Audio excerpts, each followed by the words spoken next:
ఈరోజు నేను సివిల్ సొసైటీలో పనిచేసే వాళ్ళ తరఫున వాళ్ళు నన్ను కలిసి మాట్లాడినప్పుడు 23-24 సంవత్సరాల యువకుడు పోటీ పరీక్షలకు ప్రిపేర్ అవుదామని హైదరాబాద్కు వస్తే 10 సంవత్సరాలు నోటిఫికేషన్ లేకపోతే వాడి జీవితంలో 23-24 సంవత్సరాల నుంచి 35-36 సంవత్సరాల వరకు జీవితంలో నిలదొక్కుకోకుండా పెళ్లి లేకుండా కుటుంబంతో ఉండకుండా ఈరోజు వాళ్ళ జీవితాలు కాలగర్భంలో కలిసిపోతుంటే ఆ తల్లిదండ్రుల దుఃఖం అనేది కుర్చీలో ఉన్నవాడికి ఉండాలి కదా. మీ కుటుంబంలో పార్లమెంటు కోడిపోతే 6 నెలలు తిరగకముందే ఉద్యోగం ఇచ్చుకున్నారు. మీ బంధువులను ప్రజలు తిరస్కరిస్తే ఎంబడెంబడే నామినేట్ పదవులు ఇచ్చుకున్నారు. మీ పిల్లలకి ఎప్పుడు ఉద్యోగాలు ఉండాలి, మీ పిల్లలకు పెద్ద పెద్ద ఫామ్ హౌస్లు ఉండాలి, మీరు ఆగర్భ శ్రీమంతులుగా బెంచు కార్లలో తిరగాలి. మేమేం వద్దంటలేము, మీరు లావిష్ లైఫ్ మీరు గడపండి, కానీ కనీసం మా పిల్లలకు పోటీ పరీక్షలు నిర్వహించాలన్న ఆలోచన మీకు రాలే. ఇవాళ మా ప్రభుత్వం వచ్చిన మొదటి సంవత్సరంలో ఆన్ రికార్డ్ నేను ఛాలెంజ్ చేస్తున్న ఈ దేశంలో ఏ రాష్ట్ర ముఖ్యమంత్రినైనా ఏ ప్రభుత్వమైనా ఏ పాలకులైనా ఒక్క సంవత్సరంలో 59,000 ప్రభుత్వ ఉద్యోగాలు ఇచ్చిన ఎవరైనా ముఖ్యమంత్రి రాష్ట్ర ప్రభుత్వం ఉంటే వాళ్ళు విధించే ఏ శిక్షకైనా నేను మా ఉప ముఖ్యమంత్రి గారు సిద్ధంగా ఉన్నాము. మా ప్రభుత్వం మా మంత్రివర్గం మొదటి సంవత్సరంలో 59,000 ప్రభుత్వ ఉద్యోగ నియామక పత్రాలు ఏ ఎల్బీ స్టేడియంలో మేము మంత్రులుగా ముఖ్యమంత్రిగా ప్రమాణ స్వీకారం చేసినామో అదే ఎల్బీ స్టేడియంలో వాళ్ళందరినీ పిలిపించి నియామక పత్రాలు వాళ్ళ చేతులకు అందించినప్పుడు ఆ పేదవాళ్ళ తల్లిదండ్రుల కళ్ళల్లో చూసిన ఆనందం జీవితకాలం గుర్తుంటుంది. ఎందుకంటే వాళ్ళ పిల్లలు ప్రయోజకులైనప్పుడు ఆ తల్లిదండ్రుల కళ్ళల్లో కనిపించే ఆనందం ఒక గొప్ప అనుభూతి. అది మాటలకు అందదు, మాటలు చెప్పినా సరిపో. అట్లా 59,000 మందికి ఎల్బీ స్టేడియంలో మొదటి సంవత్సరంలోనే ప్రభుత్వ ఉద్యోగ నియామకాలు అందించి మాకిచ్చిన అవకాశాన్ని సద్వినియోగం చేసుకునే ప్రయత్నం చేస్తున్నాం. ప్రైవేట్ కార్పొరేట్ కంపెనీల్లో కూడా దాదాపుగా ఈ సంవత్సరన్నరలో 1,00,000 ఉద్యోగాలు లెక్కగట్టి ఈరోజు పెట్టుబడులు తెచ్చి మన చదువుకున్న పిల్లలకు ఉద్యోగాలు అందించినాం. కానీ ఇవి సరిపోవు, నాకు స్పష్టంగా తెలుసు. దాదాపుగా పబ్లిక్ సర్వీస్ కమిషన్ నమోదు చేయించుకుంటే నిరుద్యోగులు పట్టభద్రుల పైన చదువుకున్న వాళ్ళు 20 లక్షల మంది దాకా ఉన్నారు. వీళ్ళందరికీ ప్రభుత్వంలో ఉద్యోగ అవకాశాలు వస్తాయంటే రావచ్చు, రాకపోవచ్చు. కానీ ప్రభుత్వం పెట్టవలసిన పోటీ పరీక్షలు పెట్టి ఫలితాలను ప్రకటిస్తే వాళ్ళు జీవితంలో ఇంకో ఓపి ప్రయాణం చేస్తారు. పరీక్షలు పెట్టకుంటుంటే ఆ పరీక్షల కోసమే 10 సంవత్సరాలు అశోక్ నగర్లను, అమీర్పేట్ చౌరస్తాలను, దిల్సుఖ్ నగర్లను కోచింగ్ సెంటర్ల చుట్టూ తిరుక్కుంటూ యుక్త వయసు మొత్తం కాలగర్భంలో కలిసిపేసిన తర్వాత వాళ్ళు ఎందుకు ఉపయోగపడతారు?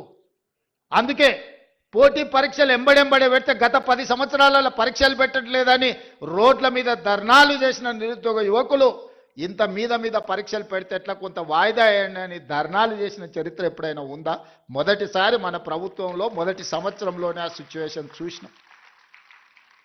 నా బాధ, నా ఆవేదన ఒక్కటే, నా ఆలోచన ఒక్కటే, పరీక్షలు వాయిదాలు పెట్టినా కొద్దిగా పిల్లలు ఇంకో పని చేసుకోరు, ఇంకొక దానికి ప్రిపేర్ అవ్వరు.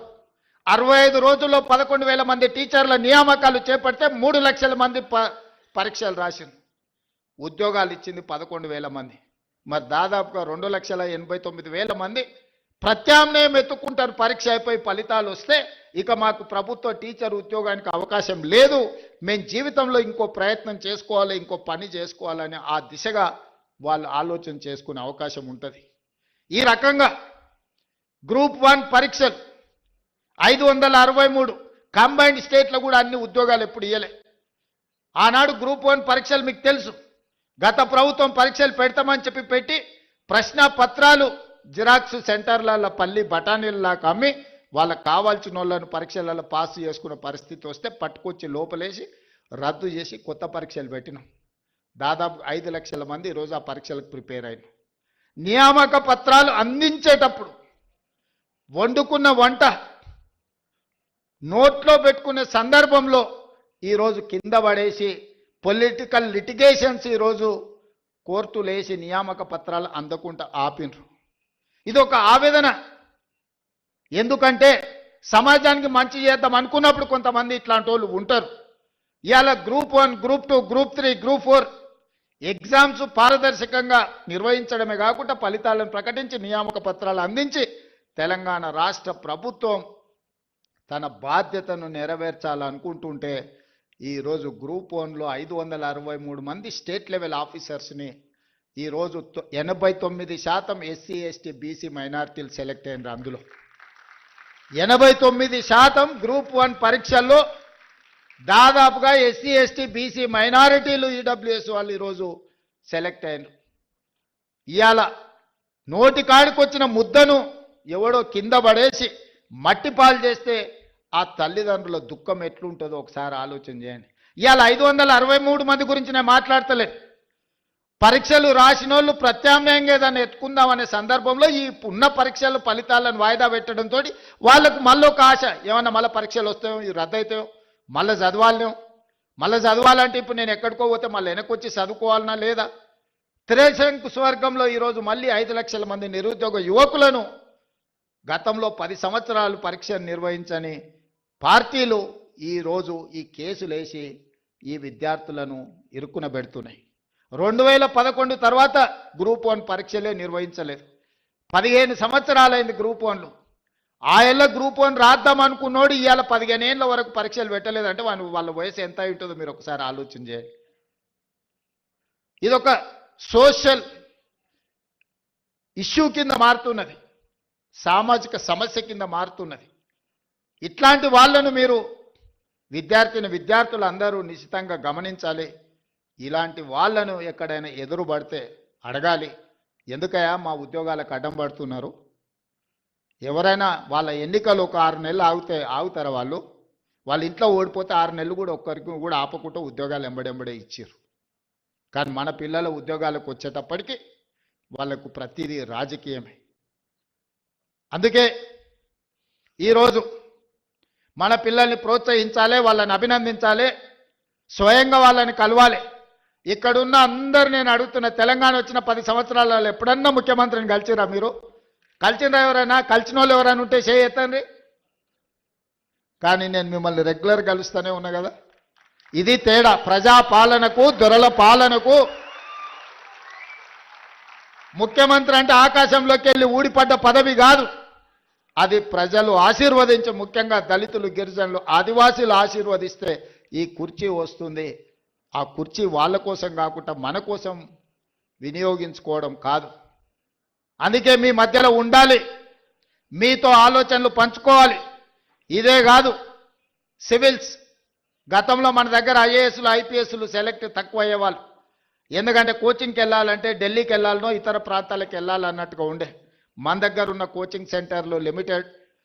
అందుకే బట్టి విక్రమార్క గారితో మాట్లాడి సింగరేణి సంస్థ నుంచి సివిల్స్కు ప్రిలిమ్స్ పాస్ అయినా మెయిన్స్ పాస్ అయినా వాళ్ళ ఫీజుల కోసం ప్రోత్సాహకం అందించాలని రాజీవ్ అభయ హస్తం కింద వాళ్లకు లక్ష రూపాయలు మొదటి విడత, రెండోసారి ₹1,00,000 ఇస్తే ఈరోజు చాలామంది మన గిరిజనులు, మన బీసీల పిల్లలు ఐఏఎస్లు ఐపీఎస్లు క్లియర్ చేసింది. ఆ పిల్లలు కలవడానికి వచ్చినప్పుడు ఐ ఫెల్ట్ వెరీ హ్యాపీ. ఎందుకంటే అరే మన పిల్లలు సాధించారు. మన రాష్ట్రానికి వచ్చినా రాకపోయినా ఏ రాష్ట్రంలో అయినా ఐఏఎస్లు ఐపీఎస్లుగా వాళ్ళు ఉంటే, కేంద్ర ప్రభుత్వంలో ఉంటే మన రాష్ట్రానికి ఉపయోగం ఉంటుంది. ఇవాళ ఇక్కడికి వచ్చిన పిల్లలందరికీ నా సూచన ఒక్కటే, మీరు జీవితంలో తొలి మెట్టు ఎక్కబోతున్నారు. ఇప్పుడు ఎన్నో అట్రాక్షన్స్ ఉంటాయి, లైఫ్ అంతా కలర్ఫుల్గా కనిపిస్తుంటుంది, రకరకాల ఫ్రెండ్స్ ఉంటారు, అన్ని రకాల వాళ్ళు ఉంటారు.